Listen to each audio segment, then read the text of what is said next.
Hello, I'm Ian Morris, and we're doing a comparison today, side by side, with the Samsung Galaxy Tab, the original 7-inch version, and the HTC Flyer, which is also 7-inch. Now, these tablets came out, more than 6 months distant from each other, but it's actually very surprising how similar they are and how good the Tab actually holds up against the Flyer.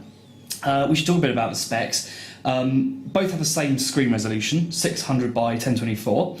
The Flyer is more powerful. It has a much faster processor. It's got a 1.5 gigahertz processor with 1 gig of RAM, whereas the Tab only has a 1 gigahertz CPU with 512 meg. Now, the Samsung definitely has a GPU, but HTC is quite cagey about its processors and what they include on them, so we aren't sure if that has a GPU, but we suspect not.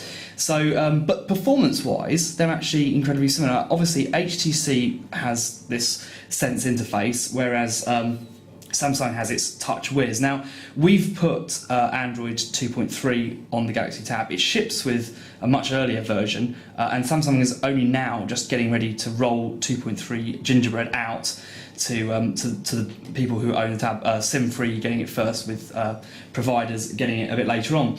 Both have 802.11n wireless, and now for us, one of the key differences here is that the Tab is a phone. You can, if you want, use this in the same way as a normal handset, albeit a very, very large one. Now, even though the HTC has 3G built in, HTC has decided not to include any phone functionality at all here. Now, of course, you could use Skype or another VoIP provider to do it, but we just can't quite understand why they would decide to do that when really it wouldn't require all that much extra to put in the necessary software to do it.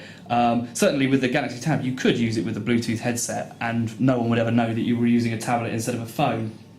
Obviously, storage-wise, there are some differences. The Flyer can have either 16 or 32, but I think only 16 is only available with the Wi-Fi version. So 32 gig, quite generous. The Galaxy Tab is 16 gig, but again, both have the option to take an SD card to increase that capacity. For HTC's credit, the most interesting thing about this tablet is probably the pen. Whether you'd actually end up using it or not, we don't know, but certainly for taking notes in meetings, it can be quite a useful thing. We noted when we reviewed this fully, and the review you can see on the site, that it's kind of annoying that you can't tap this button with the pen. You have to tap that button with your finger, and you can't tap this button with your finger. You have to tap that button with a pen. So there's a little bit of a flexibility issue, but we can actually see there are certain occasions where this is really quite a useful thing. For meeting notes, it's quite handy. There is an audio recorder which will pair up notes with audio from the meeting, but again, we found that tapping the screen generates quite a lot of noise, which can be a bit of a problem. So HTC's clearly done more to attract people who want to use this with the pen. That's a very clever idea, and definitely this device's unique selling point. But the Samsung Galaxy Tab is now a lot cheaper and is very nearly every bit as good.